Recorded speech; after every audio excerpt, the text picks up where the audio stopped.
Olá, eu sou Simone Schmidt, editora de economia do Correio do Povo. E neste episódio do Direto ao Ponto, trouxemos dicas do planejador financeiro e analista de investimentos, Adriano Severo. Como administrar melhor o teu 13º quando ele chegar? Pagar dívidas, fazer compras de Natal, como se busca o equilíbrio nesses gastos? Essas e outras dúvidas o Adriano nos ajuda a esclarecer.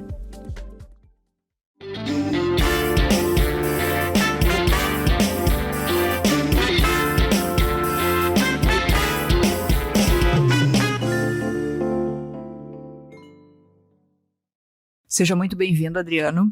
E a gente está aí com início de dezembro, né? Já o ano terminando. 13º caindo na conta do trabalhador. E sempre fica aquela dúvida para quem tem, por exemplo, dívidas que se arrastaram ao longo do ano, né? Eu acho que é bom a gente começar pela parte ruim. Como resolver os problemas mais difíceis, digamos assim, né? Como equilibrar, tentar de alguma forma resolver os débitos e também poder curtir um pouquinho o Natal, o Ano Novo, enfim, aquele presente que os filhos estão esperando, né? Como é que a gente pode equilibrar de alguma maneira isso? Olá, Simone, olá, ouvintes. Obrigado pelo convite.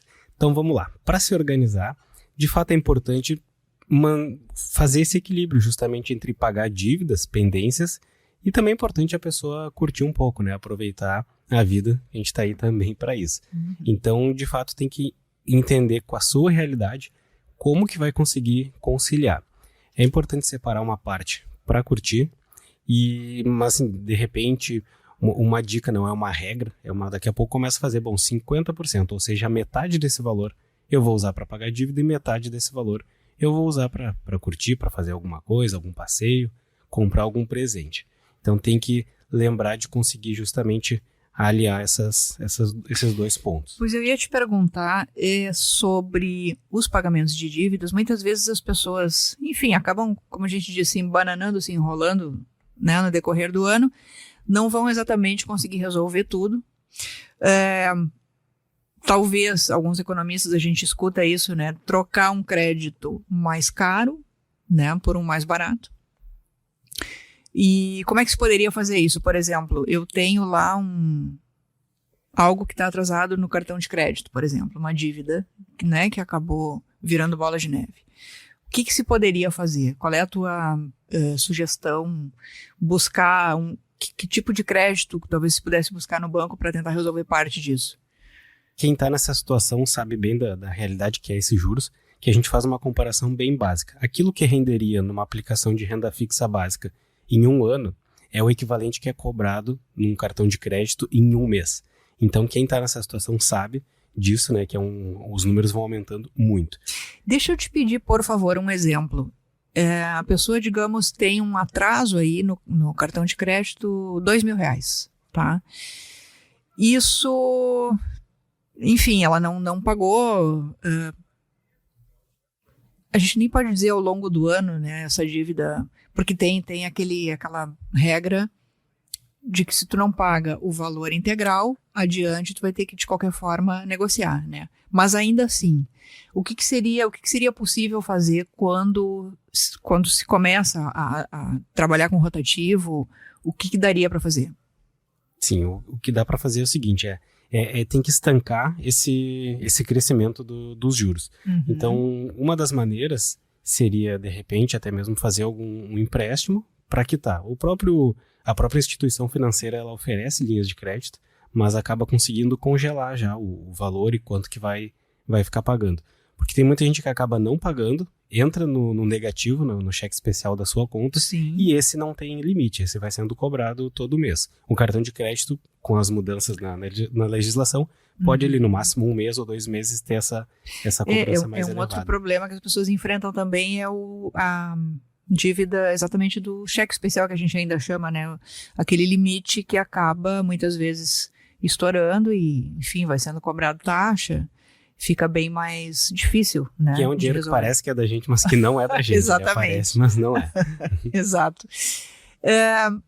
Outra coisa, contas, há também dificuldades ainda maiores, principalmente para pessoas com uma renda menor, enfim. Aquelas contas em atraso, por exemplo, básicas, né? De luz, de água, que muitas vezes acumulam também. Essa renegociação é a primeira que tem que ser feita, né? Sim, com certeza. Até, inclusive, tem que ter essa atenção para não...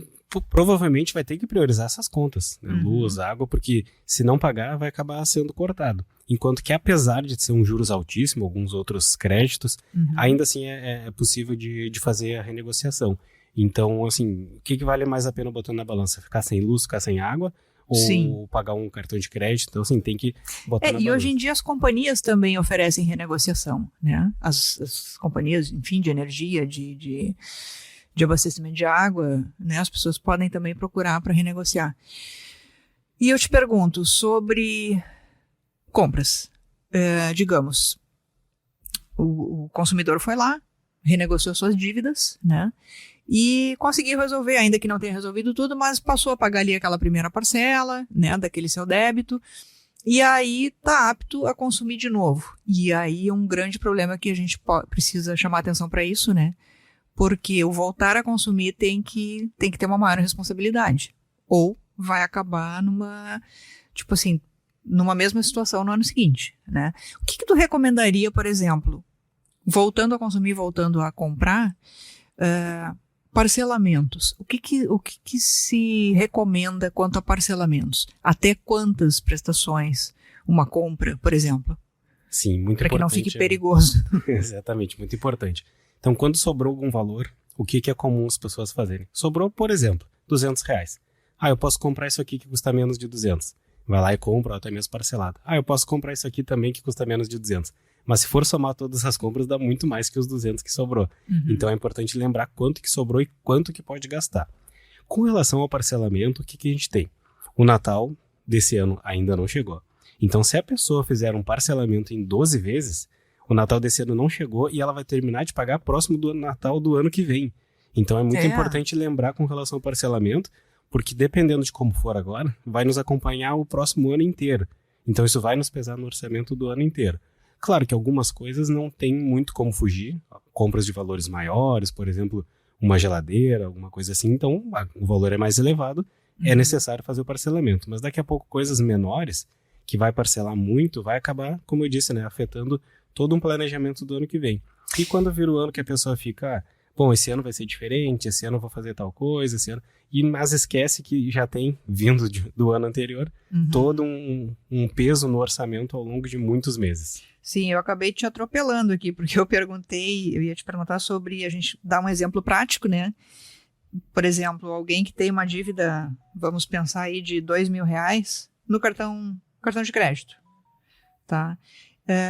Eu estou tentando ver aqui a última estatística do Banco Central sobre... A gente pode ter uma média, assim, para fazer alguns cálculos aproximados, porque isso é importante também lembrar, porque cada um tem os seus juros, conforme a sua negociação, conforme o seu uso do dinheiro.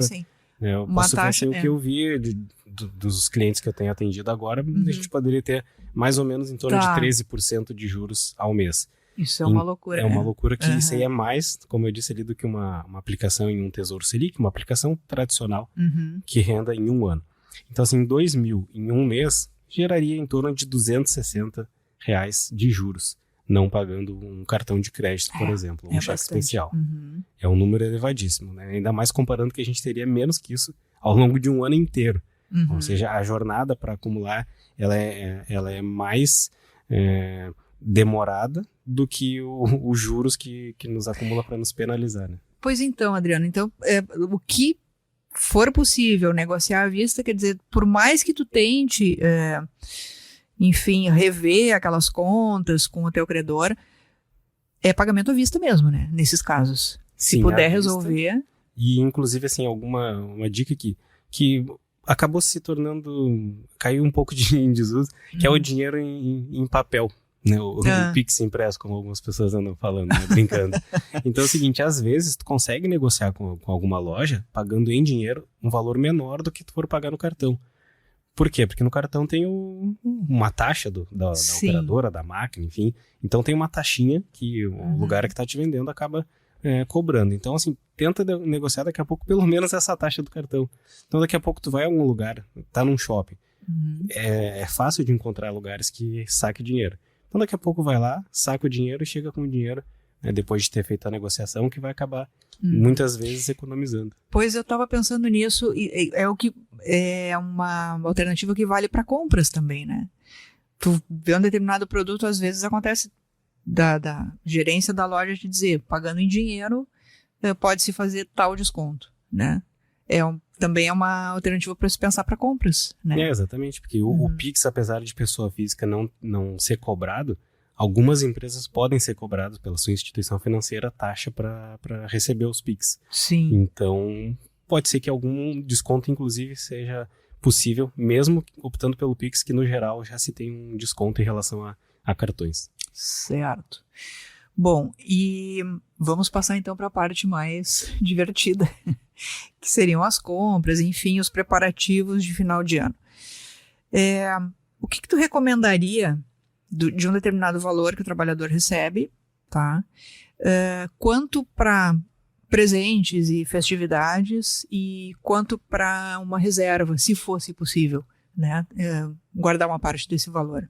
Sim, eu até acho importante essa parte, assim, que eu acho um pouco delicado a gente botar como uma regra, um percentual ou um valor, porque cada um sabe a sua realidade, cada um tem a sua realidade. Sim. Então, assim, uma sugestão para iniciar seria meio a meio. Então, metade para pagar alguma dívida e metade para poder gastar, consumir alguma coisa, algum presente. Aí sim, eu acho que poderia ser uma sugestão inicial, mas lembrando que cada um vai saber, de fato, a sua realidade, quanto que pode consumir, quanto que pode gastar e quanto que precisa separar para botar as contas em dia. Certo. E para quem realmente se organizar, se disciplinar para separar uma parte desse valor para guardar, né, para reservar, enfim, e quem não tem muito esse hábito, possivelmente vai correr para a poupança, né?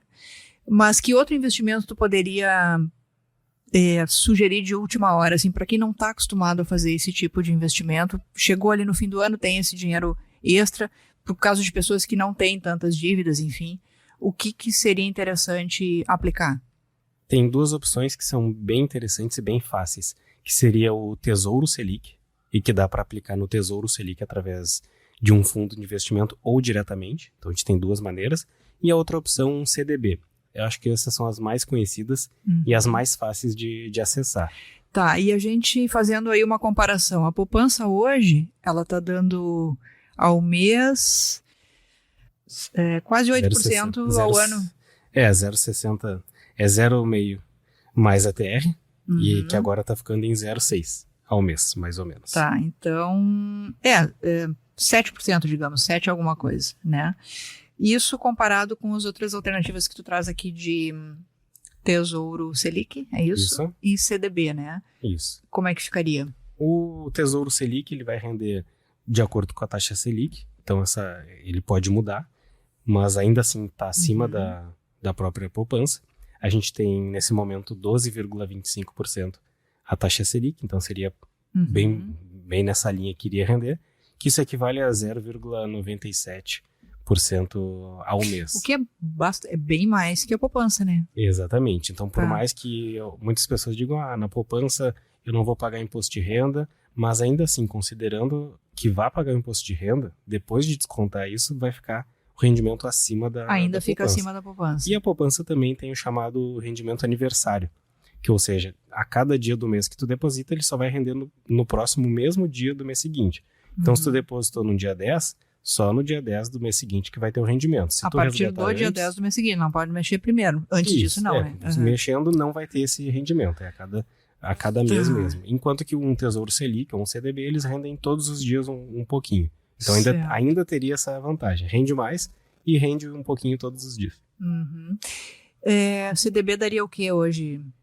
Um CDB, ele tem rendido próximo disso. Vai depender do que estão oferecendo na instituição que tá buscando. Mas ele tem girado em torno disso, um pouquinho menos ou um pouquinho mais. Mas a gente pode ter esse mesmo número como uma então assim, fazendo uma comparação, poupança 0,6% ao mês, Tesouro Selic, considerando que tu vai ter uma taxa ali, um imposto, 0,97% ao mês. Aí vai depender que, como o imposto ele é regressivo, quanto mais tempo deixa, menos imposto paga. Vai depender do momento que a pessoa fizer esse Mas resgate, de uma forma geral, assim, 0,9%, 0,97% ao mês, então Tesouro Selic, né? Isso, bruto. E o CDB por aí também? Isso, o CDB vai ficar nessa faixa, muitos oferecem um pouquinho menos que isso, mas ainda assim acaba sendo mais que a poupança, e então tem que tentar negociar, achar o melhor CDB, o que renda mais. Né? Tá, e os bancos em geral, e as agências de investimento, enfim, é simples para aplicar? Tem algum requisito como algum valor? A poupança a gente sabe que, né, qualquer valor pode começar. Mas para essas aplicações é muito dinheiro, é pouco? Não, alguns bancos oferecem CDB, por exemplo, a partir de R$100. Os títulos públicos, que se enquadraria o Tesouro Selic, a gente tem a partir de R$30. Então são aplicações que de fato elas são mais acessíveis mesmo. É bem possível, né, de fazer. Pois agora a gente estava falando sobre isso, nós conversamos a respeito disso numa outra oportunidade. Eu acho bem interessante para quem... Esse é um momento de mudança, as pessoas fazem projetos para o ano seguinte, para a entrada de 2024 e etc. Uma vez a gente conversou sobre uma regrinha para que a pessoa se habitue e aprenda a poupar aquele valor que se guarda por semana. Como é que era aquilo, por favor? Sim, muito bem lembrado. Uma bem dica... uma época para fazer esse exercício. Exatamente, bem propício para começar. Então é chamado desafio das 52 semanas. Olha, 52 semanas fecha um ano. Né? Um ano tem 52 semanas. Então a ideia é o quê? É guardar toda semana, apenas uma vez na semana. Então, por exemplo, segunda-feira. Vai estipular que vai ser esse o dia. Tanto faz o dia da semana. Então, na primeira segunda-feira, a pessoa vai guardar R$1. Ou seja, ela começa com R$1. Começa o ano guardando na primeira segunda-feira do ano R$1. Isso, até pode ser a qualquer momento, porque 52 semanas fecham o período de um ano. Não, claro, mas vou fazer essa brincadeira aí pensando em projetos de novo ano, né? Tá. Perfeito. Então, assim, na primeira segunda-feira do mês, do ano, vai guardar R$1. Na segunda-feira, ou seja, na segunda semana, vai guardar R$2. Cada vez vai guardar um valor de acordo com o número da semana. 1, 2, 3, é isso, tá. Na semana 1, R$1. Na semana 2, R$2. Lá na semana 52, a última do ano, R$52. Exatamente. Então, o menor valor é R$1 e o maior valor que vai guardar são R$52. Sim. Claro que se quiser guardar mais, pode, porque vai ser melhor ainda para a pessoa. Mas se só seguir essa regrinha simples, 1, 2, 3, 4, R$5 e assim por diante, ao longo de um ano, a pessoa vai ter acumulado mais de R$1.300. Isso é guardando apenas uma vez na semana. Repetindo, não é todos os dias que tem que guardar. Apenas uma vez já é suficiente para acumular mais de R$1.300 com esse desafio. É um grande exercício mesmo. Para quem não está habituado a poupar, enfim, a reservar dinheiro, é uma forma de se disciplinar, é manter uma agenda, um determinado número, né? Isso é bom. Isso, e é importante colocar um objetivo para esse desafio. Como, por exemplo, vai fazer uma viagem, vai comprar alguma coisa de valor mais expressivo e colocar outras pessoas próximas ou da família fazendo ajuda, porque uma acaba motivando a outra e começa com apenas R$1. Então, eu já guardei essa semana, tu já guardou? Vai todo mundo guardando. Daqui a pouco faz uma viagem em família, cada um guardando um pouquinho. Vamos imaginar 4 pessoas, digamos, né, um casal com 2 filhos jovens, vai dar ali aqueles 1.300 de cada um, são 5.000 e poucos, 5.200, né? R$5.200, então, para 4 pessoas. Vai ser mais que isso ainda, inclusive, né? Então, assim, dá um bom valor, dá para fazer bastante coisa com essa quantia. É bem interessante. O que tu diria a respeito de compras? Alguma dica em especial quanto à pesquisa de preço, enfim?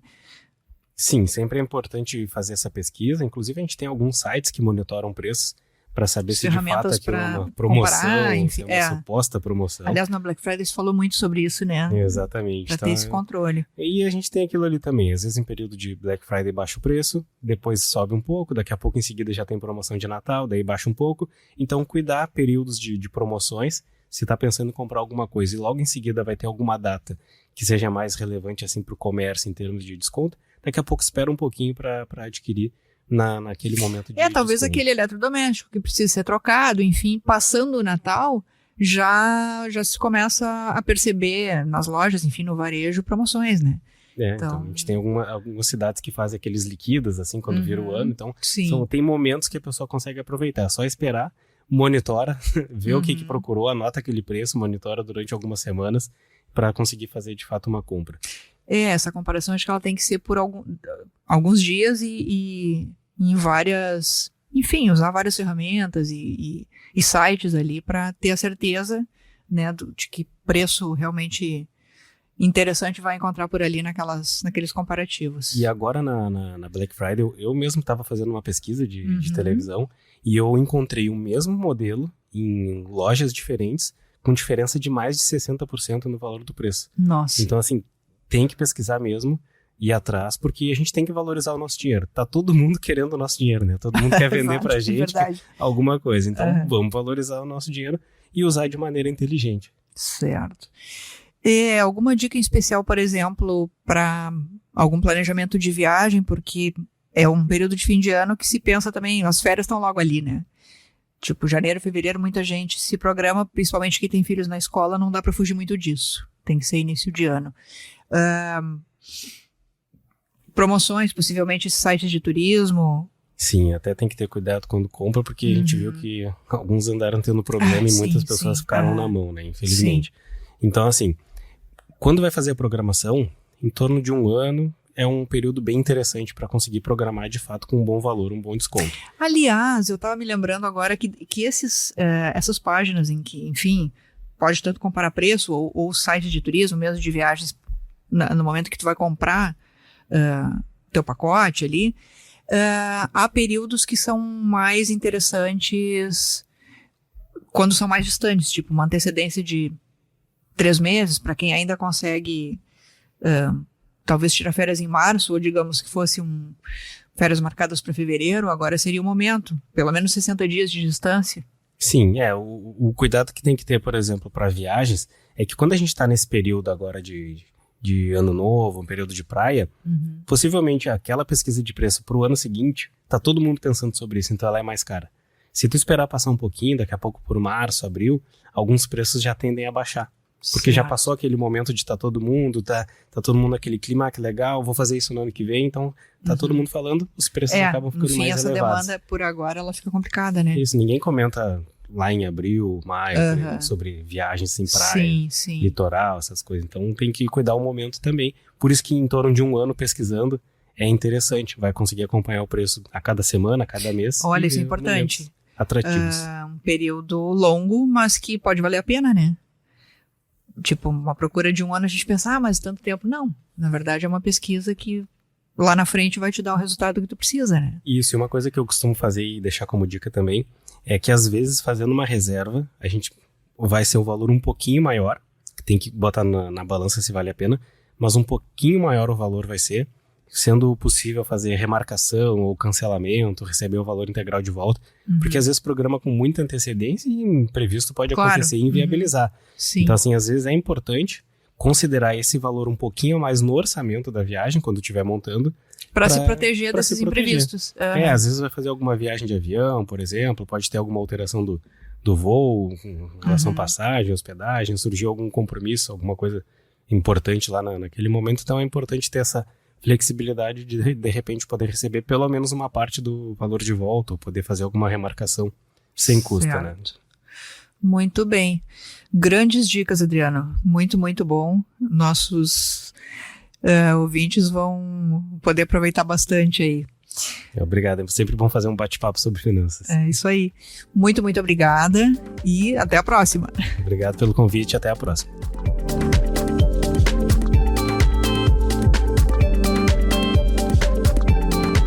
O Direto ao Ponto fica por aqui. Tivemos edição de Aleph Alencar e assistência técnica de Guilherme Silveira, da Rádio Guaíba. Até a próxima.